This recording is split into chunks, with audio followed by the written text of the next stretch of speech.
Hey, everybody. I have to keep this pretty short tonight because I am still working on yesterday's comic, which is not the way to go. Anyway, I am just going to introduce a concept that I intend to develop further in future videos. It's a basic distinction between two broad categories of civilizational collapse. I am the architect of a book which you can find for a ridiculous amount of money on Amazon.com, or you could get one from me if you wanted to. It's a book about collapse. Various people that I talked to in the early days of the C-Realm podcast about the topic of collapse. Our conversations are transcribed, cleaned up, and collected in that volume. But almost all of the conversations in this book are about what I call the romantic collapse. The romantic collapse is the opposite of the sucky collapse. And the romantic collapse proceeds quickly. It's undeniable when it happens. It's like the zombie apocalypse. You know, your neighbor is eating your brother. There's no question.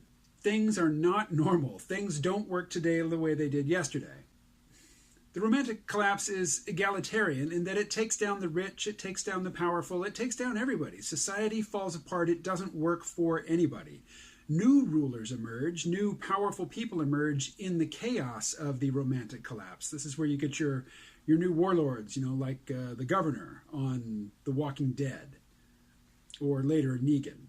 You know, these are people who were not powerful before the collapse, and they took advantage of the chaos and people's, you know, need for leadership and just the directionlessness of the post-collapse environment. It gives rise to opportunity for industrious people. Basically, it sweeps away, you know, the roadblocks.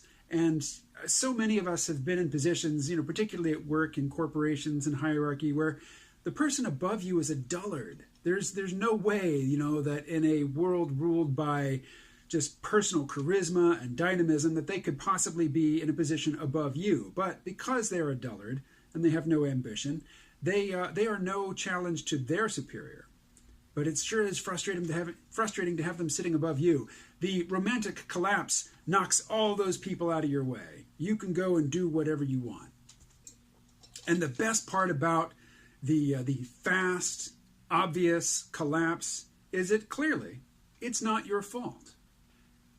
Now, for the first several years that I did the C-Realm podcast, I was talking to people largely about the peak oil collapse, you know, the collapse of industrial society because of peak oil as a version of the romantic collapse, the one that proceeds quickly and is obvious to everybody and is clearly not your fault. Nothing you could have done about it personally.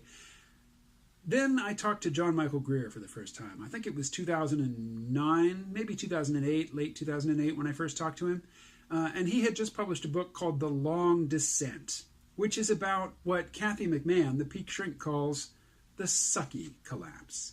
The sucky collapse proceeds slowly, glacially. It might take decades, it might take a century or two to play out, which means that while it's happening, the people for whom things are still working out okay, they'll say it's not happening. It is totally deniable. And, you know, there will be people for whom life is good during the sucky collapse, and you will resent them unless you're one of them, in which case you'll resent everybody else for not going out and doing the hard work and making the responsible choices that you made to get ahead in the way that you have. Which gives rise to a feeling that the sucky collapse, which nobody really acknowledges as a collapse in progress, is really unfair, because the suffering that you experience during the sucky collapse is totally your fault. Nobody to blame but yourself, or at least so says the people who are still doing well in that situation.